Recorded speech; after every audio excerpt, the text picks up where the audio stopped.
I have a bit of a newspaper backlog, which basically means when I want to cover a particular story, I'm not always able to do it on the same day it happens, just because I want to get into more details of it first before going to the video. And this is one example. This incident actually happened a few days ago, about a week ago now, in fact. But the issues are still very relevant. I want to talk about Russia's incursion into Poland. The drone strikes on Poland. Thankfully, there were no injuries or deaths, but it's a pretty serious escalation. I'm just going to get straight into the Metro report on this, but stay around because afterwards I want to talk a little bit about a very good series I've been watching on Netflix called Turning Point: The Cold War and the Bomb. It was a 9 episode series. It was very well made. It's from the same production company that made a series on World War Two, and I know they've got productions on the Vietnam War and the War on Terror, so I'll probably watch those as well. But I'll get into that afterwards and also some wider thoughts on this issue. But I'll just go straight into this. This is from the Metro. And I have checked Polish pronunciations online, so I hope I get them right. Apologies in advance if I don't, but I will try. This report's by Katie Bowden and Gugana Krasteva. Here we go. Reckless Putin testing West is testing West. Reckless Russian leader Vladimir Putin has been accused of pushing Europe closer to conflict than any time since 1945 and testing the West's defences with a surprise drone attack on Poland. The president, already condemned for refusing to end his 3.5 year war in Ukraine, sent 19 robot bombs over the border. Poland invoked NATO's Article 4, one level below war, and the alliance's jet fighters roared in to intercept, knocking out 4. It was the first time Russian drones had been downed over NATO territory. Ground defences took out more, but homes were damaged hundreds of miles inside Poland. Polish Prime Minister Donald Tusk told his nation, "I have no reason to claim that we're on the brink of war, but a line was crossed and it's incomparably more dangerous than than before." The situation brings us the closest we have been to open conflict since World War Two. World leaders rounded on Putin. US President Donald Trump, who has failed so far to broker a peace deal, posted what's with Russia violating Poland's airspace with drones. Here we go. Prime Minister Keir Starmer called the incursion deeply concerning and proof of Putin's blatant disregard for peace. Defence Secretary John Healey said, "Russia's actions are reckless. They're dangerous, they're unprecedented. We see what Putin is doing. Yet again he is testing us. Yet again we will stand firm." After hosting a meeting of the E5 group of defence ministers, the UK, Poland, Italy, France and Germany, he added, "I've asked UK armed forces to look at options to bolster NATO's air defence over Poland." European Commission President Ursula von der Leyen branded it a reckless and unprecedented violation. Calling for more sanctions on Russia, she added, "Europe stands in full solidarity with Poland." EU Foreign Policy Chief Kaja Kallas said the attack looked deliberate, and German Defence Minister Boris Pistorius said it was a targeted provocation. Russia also launched at least 415 drones at Ukraine overnight, where the city of Lviv came under fire, but the Kremlin said there were no Polish targets.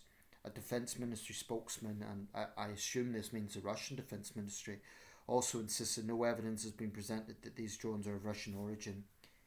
They even hinted Ukrainian leader Volodymyr Zelensky may be behind it, adding, "We know one thing, these drones are flying from the direction of Ukraine."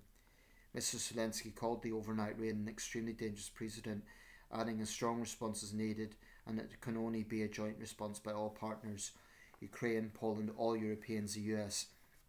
NATO Chief Mark Rutte insisted allies are resolved to defend every inch of Allied territory. He would not confirm if the attack was being treated as deliberate or a mistake, saying it was absolutely reckless either way.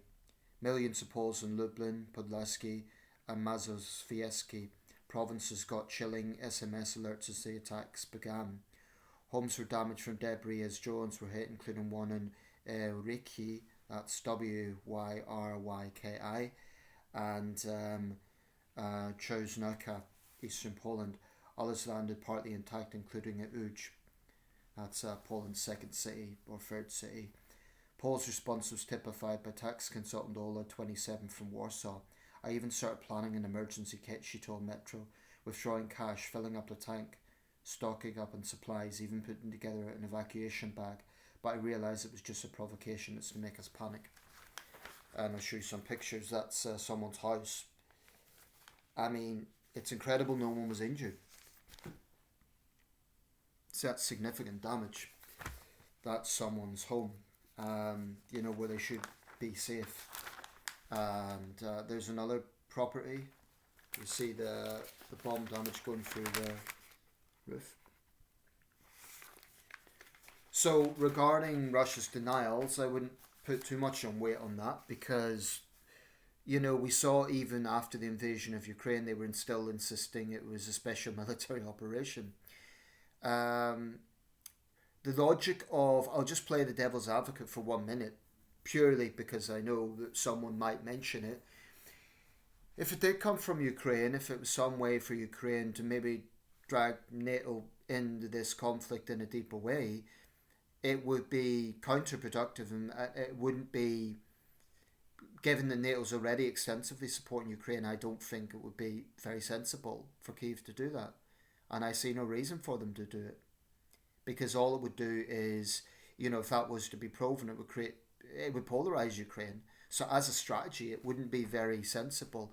So I think we could confidently rule that out. I just don't think it doesn't make a lot of sense. I suppose the Russians would claim it's Poland trying to drag NATO into this, but Russian nationalists already threaten NATO on a daily basis. They threaten to, storm into Berlin, and they threaten nuclear war on national television. This is the Russian mindset, I believe, under Putin. In terms of it being deliberate, let's assume it was Russia and it was deliberate or accidental. Either way is a problem. I think Putin is bad. I don't think he's necessarily stupid enough to start World War III. So it may be that he's testing NATO's resolve. I think he knows that there's been divisions because of Trump. I think he knows that there's been some tensions between Ukraine and Poland recently. But people should be very, very wary of this. What we've been seeing is attempts to exploit historic grievances. For instance, it has to be said, in World War II there were atrocities committed by Ukrainian nationalists in the Volhynia region. These were some very dark chapters between both Poland and Ukraine, but both countries have made concerted efforts to reconcile that past history. President Zelensky has very clearly gone to Poland, gone to commemorative events and acknowledged that. So apparently there's also been some resentment in Poland against Ukrainian refugees. This is something that Russia will love to exploit. Now, Poland and the Polish people have been enormously generous. They've opened up their homes. They really, really have been on the front line of aiding Ukraine.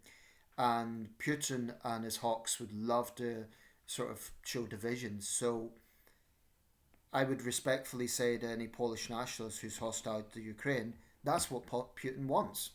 That's what Russia wants to say. They want to divide.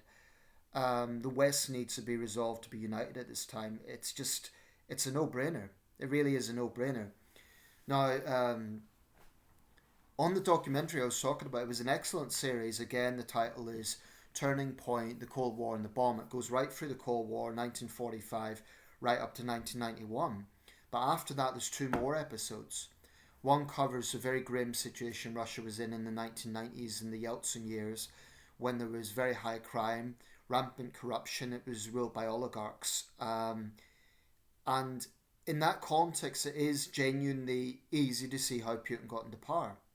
In the end of his presidency, Yeltsin was a sick man. He was an alcoholic, and he was an international laughingstock. He famously resigned on New Year's Eve, the last day of the millennium. And Putin was almost rushed in. At that time, he wasn't particularly well known. And the way the documentary is made, there's extensive interviews by Russians, Westerners, East Germans, West Germans. In fact, I mentioned Kaya Kallas, she's interviewed a few times, by CIA operatives, by former KGB people. It's very extensive. And it really explains a lot about Putin's mindset. There's some incredible footage that I've never seen before. They showed, I think it was episode 6, after the fall of the wall, they showed demonstrators outside Stasi offices in Dresden. Well, not far away from that, like a few streets away, was the FSB branch, because the FSB and the Stasi work closely together, of course. Excuse me, not the FSB, the KGB as it then was. And who was the officer in charge at that branch? One Vladimir Putin. Putin saw these demonstrations and he was livid, and he was furious at Gorbachev for not taking a more hard line. Basically, Russia just left it to these Germans, and there was no massacre. There could have been. This was only months after Tiananmen Square. There could have been a massacre, but there wasn't. Even Gorbachev, though, wasn't absolutely bloodless. In 1991, what's known as the January events, Russian tanks rolled into Vilnius in Lithuania and 14 civilians were killed. So even the great reformer Gorbachev had blood on his hands. His press spokesman, I assume this was made after 2022 when Gorbachev died, his press spokesman said that we didn't know that this was rogue generals taking it on their own, but critics say that Gorbachev must have known the military apparatus of the time. But what you see is this trajectory of how Putin got into power, and it's a lot of the stuff I was already familiar with, but what I didn't know or what I didn't see before some of the footage that they showed, which was remarkably extremely important historic archives. It's an excellent series. It's very well made. So I highly recommend it. The one they done in World War II was also very good. But there's a misconception that I think there's a few misconceptions. One is from Putin apologists is that the West has never respected Russia. I really, really want to challenge this narrative because, as I've pointed out before, Western leaders did try to placate Putin. They did try to bring him in to the international community. Remember, Russia was a member of the G8 for some time. Putin was wined and dined and treated as any other leader. In the 1990s, there was even musings that Russia might even join the European Union or NATO. Now, subsequent events have shown that is utterly impossible. Although you still get MAGA lunatics like Joe Manorino who have proposed the idea. This Trump idiot claims that if we just show Russia a bit of respect, then maybe they'll not be so aggressive. This shows an astonishing ignorance about the nature of the Russian Federation. I think that one interesting thing was looking immediately after the Cold War ended, and for example, what to do with the fact that you had 4 nuclear states in the wake of the Soviet Union. The Russian Federation itself, Belarus, Ukraine and Kazakhstan. And there was a CIA operation at the time to get those nuclear warheads from factory sites in Kazakhstan, and it showed these lorries going over the snow, and it was part of an agreement with the Yeltsin administration that these would then be brought into North Carolina and kind of defused, or I don't know the scientific process, but brought down into civilian nuclear energy. But it showed them trundling along in the snow, and any slight, like you could just imagine one of those lorries toppling over. That must have been an incredibly tense operation. But Ukraine in 1991 had the world's biggest nuclear stockpile. In the Budapest Agreement of 1994, Ukraine agreed to give that up. And in the documentary, they talk about assurances, which is different from a military guarantee. Nevertheless, it gives a fair supposition that there would be some sort of protection for Ukraine. So the Ukrainians understandably feel betrayed that the United States has failed to really live up to its obligations, particularly under Trump. Trump points out that they have sent rockets, etc. But Trump's language, and I keep mentioning Trump because I feel this is a key issue. I think Putin isn't really a big mystery. Putin's a thug. When he came to power in the early 2000s, it was understandable. Russians were tired of corruption, they were tired of high crime, etc. And they thought, okay, Putin will sort out the oligarchs, he'll sort out corruption. The truth is, he wanted to be the biggest oligarch. After Mikhail Khodorkovsky was prosecuted, the other oligarchs apparently went to Putin and said, how do we avoid prison? Now, if Putin was genuinely interested in dealing with corruption, he would have said, well, if you're guilty, you're going to prison. Instead, he basically blackmailed them. I get 50%, or I think that's the figure they quoted, 50%. 50%. Not to the Kremlin, not to the Russian government, to him personally. All this stuff, of course, was later exposed by Alexei Navalny, the excess of Medvedev and Putin. I mean, Putin in the 2000s, some sources suggested he may have been the wealthiest person in the world as a result of this. The Russian presidential salary is relatively modest, but Putin's actual wealth is probably well into the billions. So Putin didn't want to deal with corruption. He wanted to be the biggest oligarch of all. I mean, the thing with Putin is nothing should really be that surprising. By his own admission, as a youth, he was a hooligan. Putin has always seen power for power's sake. And I think that his worldview can be explained by certainly resentment about the Cold War. That's a big part of it. He's a former KGB agent. But anger with Gorbachev and Yeltsin, he saw them as weak. And this obsession with reclaiming Russian glory. And yet, Russia in the 2000s could have been a respected member of the international community, at least comparatively speaking, compared to now. Russia's always had dubious policies, the brutal wars in Chechnya, for example. And I'm not one to get into conspiracy theories, but I have the book by Alexander Litvinenko, who was poisoned in London. It's banned in Russia, and in that book it gets into FSB potential involvement in the Moscow and St. Petersburg apartment bombings of 1999. Now, what's interesting is you hear a lot of conspiracy theories about 9/11, but there should be, if people really want to go down that line, there's probably a lot more ground to FSB involvement in the Moscow apartment bombings, because what happened, it immediately gave Putin the excuse to go into Chechnya. Now, it may genuinely have been an Islamist attack, I don't know for certain.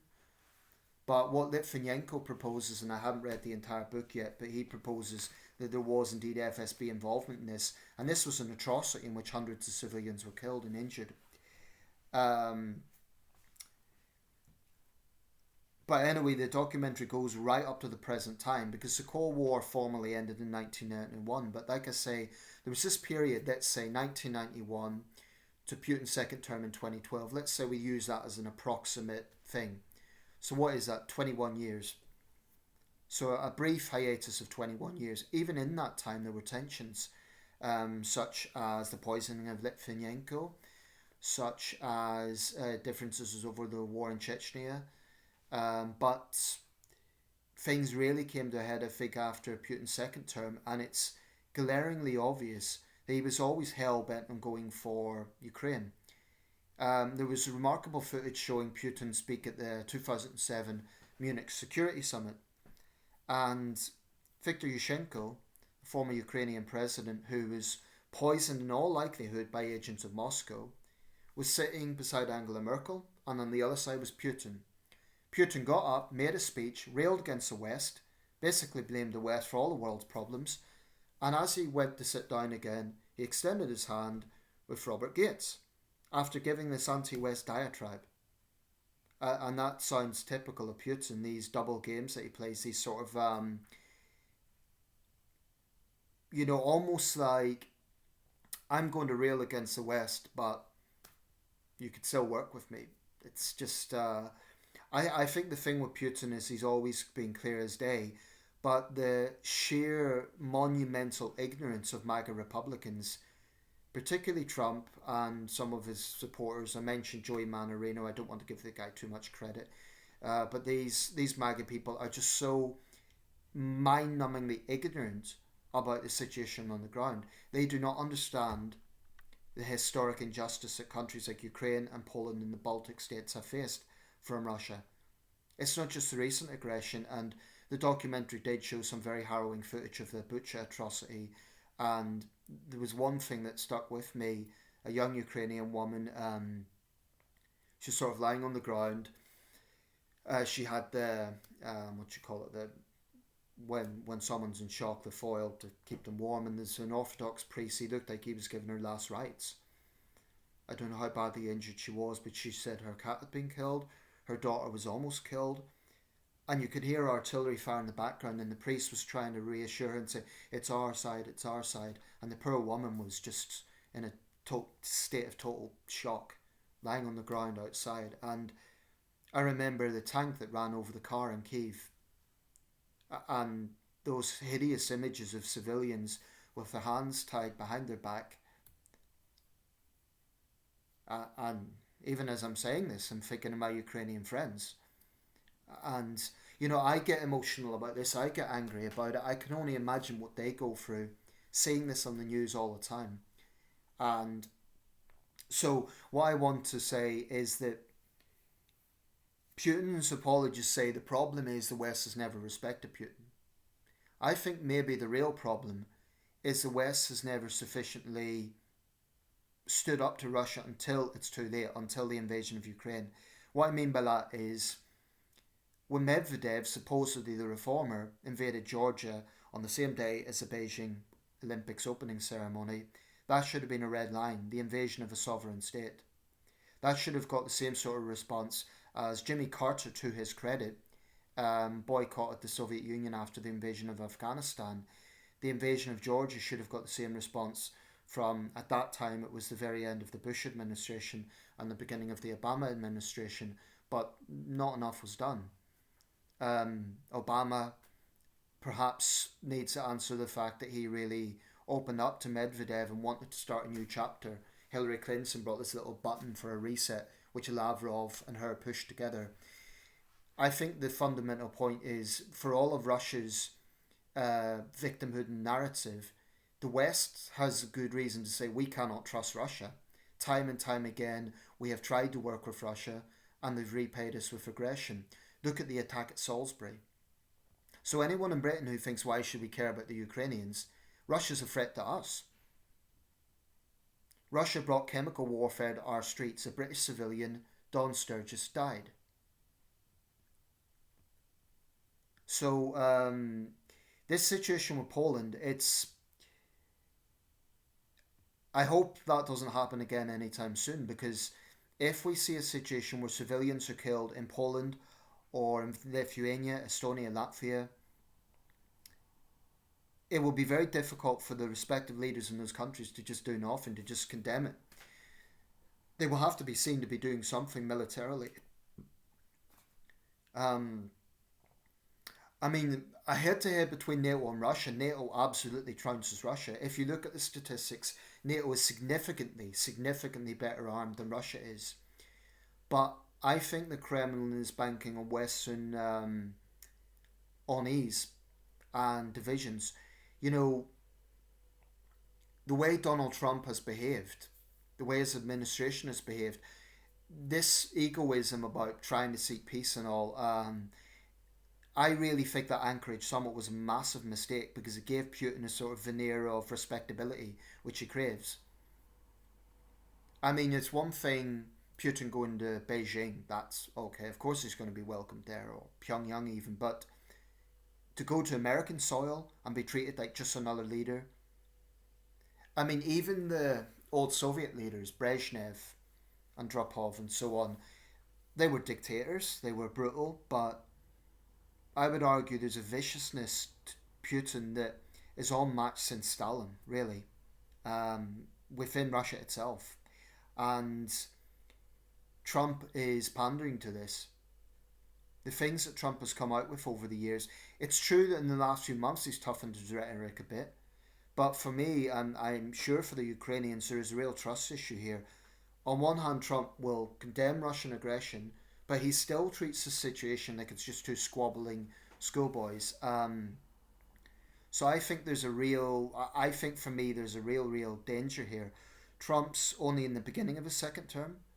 Um, he's in the UK today, and I will probably make a video on that. But There is one thing to be said for all of this, though, and it is about Europe. Um, Donald Trump cannot be relied on. So there is something to be said about Europe stepping up. The UK has, and some other countries have, but collectively, Europe hasn't stepped up enough regarding defence spending. And yes, there's a lot of domestic issues going on, but I remember that day, the 24th of February 2022, and it was surreal seeing tanks roll into a European city. People crowding at train stations. It really, really looked like Poland in 1939, but it was Ukraine in 2022. And this idea that it can't happen again, that it can't. I mean, I've heard reform people say, oh, it's just a Slavic war. Why should we care? It's just a Slavic war. Well, it was the same mindset about in both world wars. You know, when the Balkans crisis in the early 1910s was just dismissed sort of far away. I think it was actually the Queen Consort, Queen Alexandra, described as just a far away off little conflict. Same with World War Two. I mean, I remember the build up of troops around Ukraine, and even then it was covered by the news, but it wasn't. The invasion, the full scale invasion, still came as something of a. It was still a surreal thing to see. So the only thing that stopped Putin, I think, fully attacking the Baltic states or Poland is because they're NATO powers. But maybe this incident was a way of testing NATO's resolve. Maybe he was saying, will Donald Tusk respond? How will he respond? How will Donald Trump respond? Because I think Putin may be getting desperate. I mean, we don't know what his health's like. We don't know what's the internal situation. Russia, you know, on the surface, Putin still has an iron grip on power, but may not be as strong as it looks. And a volatile dictator is always a dangerous dictator. So, if something like this happens again, Tusk will be under pressure to do something about it militarily. And then it gets into a situation of Article 5. Will NATO have to respond militarily to Russia? And then, God help us, but anyone who wants to excuse Putin, it's the Ukrainians that gave up their nuclear program. It's the Ukrainians that gambled with their security when they agreed to the Budapest Memorandum. It's the Ukrainians that have sacrificed in the hundreds of thousands. And I get there's a lot of Americans don't care. They're more interested in the southern border and culture wars, fine. But do not say that you're the leader of the free world if you're going to placate a dictator and smear the victim, which is what MAGA has been doing. And it's utterly reprehensible. I definitely think Putin's been enabled by Trumpism. And I think Trump will go down as the president who weakened the West, potentially. Of course, it doesn't have to be that way. Trump can do a total U turn and actually be on the right side of this and recognise that the biggest threat to peace in Ukraine is Putin. You know, he famously said he'd get peace on day one. And what is it now, several months into his second term, and we don't see that? Maybe Trump's finally realised that Putin is the problem. I believe that a collective NATO is formidable. I mean, it is. That goes without saying. It's the biggest military force on earth collectively, but that is the point. There has to be a united front, a genuinely united front, so that Putin wouldn't dare to attack NATO countries. You know, let his attack dogs mouth off on Russian state TV, but I think it is intended to try and intimidate Europeans, to try and scare us into submitting to Russian aggression. And that can't be allowed to happen. Then you get useful idiots like Orban and Vico who probably have vested interests in being cozy with Moscow. But I asked a Ukrainian friend the other day what became of Yanukovych, the pro-Moscow president. Apparently he left, went to Moscow, well, Russia. You know, that's what the Quislings do. Um, so it is definitely a dangerous situation, perhaps the most dangerous since 1983 and the war games that were being played then.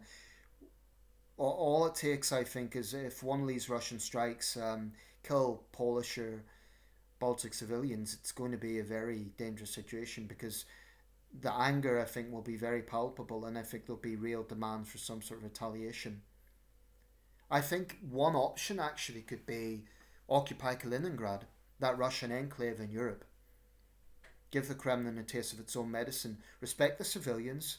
Don't stoop to Russia's level. Respect the civilians there, but say, okay, to the Kremlin, you're going to terrorize Europeans. We'll occupy part of Russian soil within Europe.